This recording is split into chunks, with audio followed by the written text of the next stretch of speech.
Hello everyone, I'm Samuel Ryman and we are here in Verona, Virginia for an autocross in July 2020, my first autocross of the year.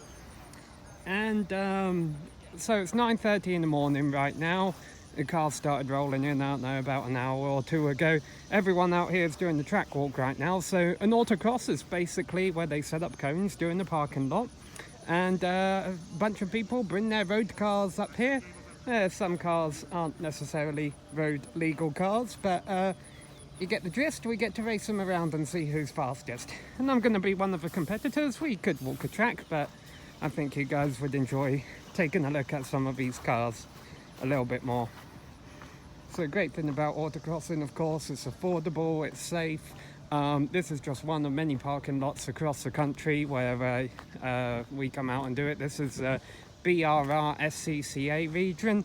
That stands for the Blue Ridge region. We're in the Blue Ridge Mountains in Western Virginia. However, it's not as cool as you'd like to think. It's the middle of July, and even at this elevation, it's reminding us that it's the middle of July.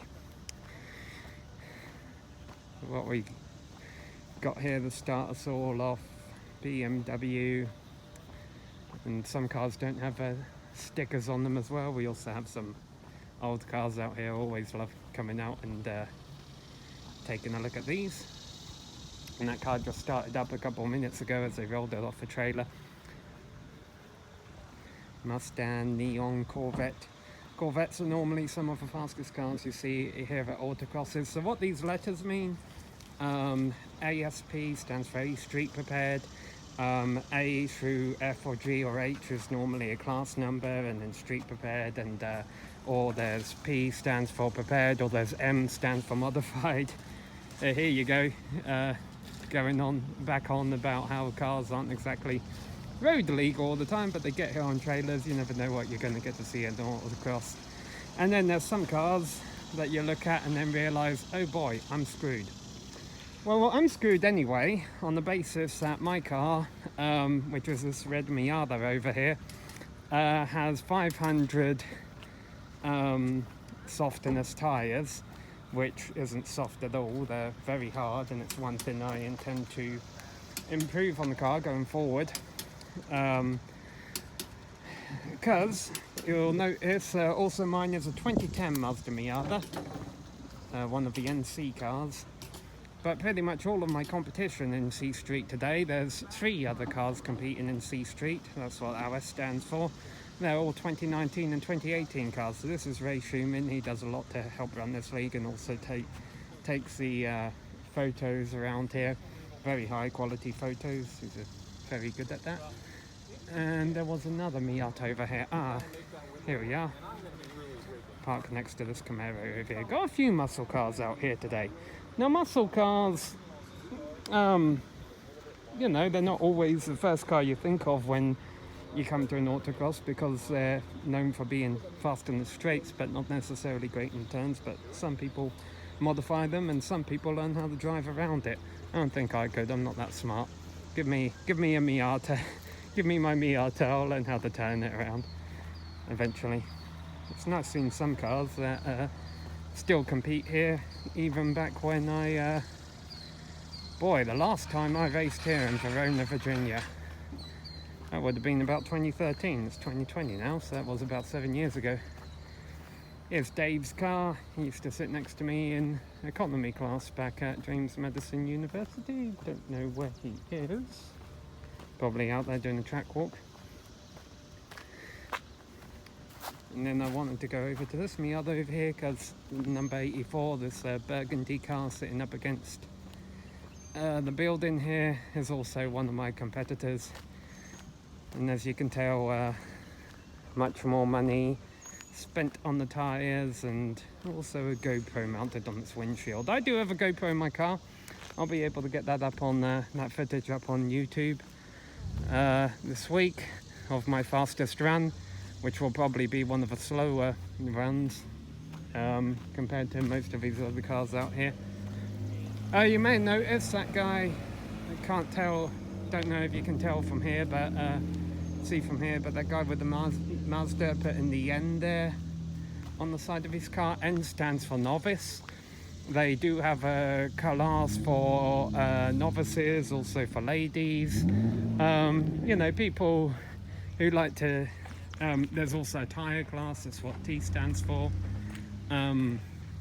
People who want to compete in a bit of a handicap class if they think they are going to get defeated in another class. I just know I'm going to get defeated in whatever class I run in, so we just do C Street. So there's two novice Camaros over there, ends on the side of them.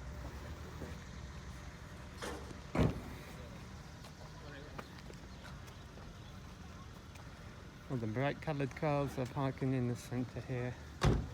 Oh, I think everyone's avoiding me because I've got the camera out. I was going to see if we could try and find someone to talk to. Maybe not. So let's head on down to the starting line, give you an idea of what you're looking at the start of one of these races.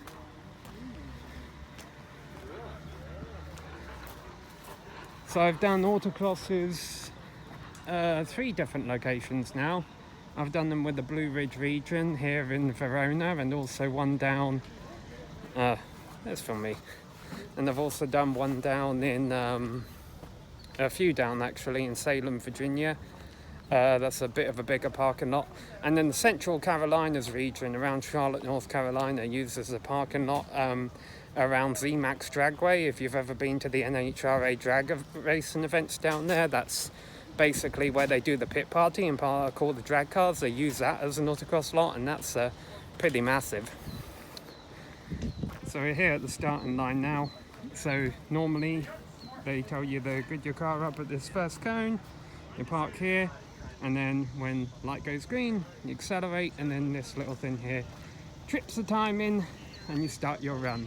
General rule for the cones, whichever way it's pointing, that's the way you gotta go.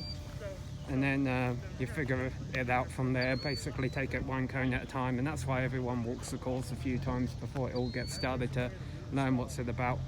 Our course happens to start with a slalom, go on a hairpin down there, bit of a fast straight, back to a hairpin down there, up alongside the left side of the course, and then all the way across the top right.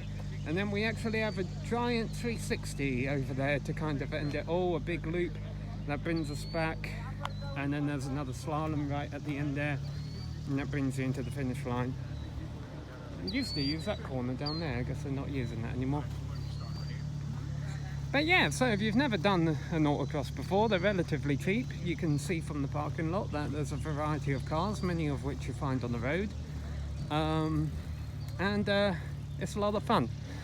Because, let's put it this way, I normally finish last in these things, and I know I'm probably going to finish last in C Street again today. But I'm still here because it's a blast. If you've ever wanted to get your car on the track in a safe and legal way, all right, folks. autocrossing's the way to go. Get your helmet teched. You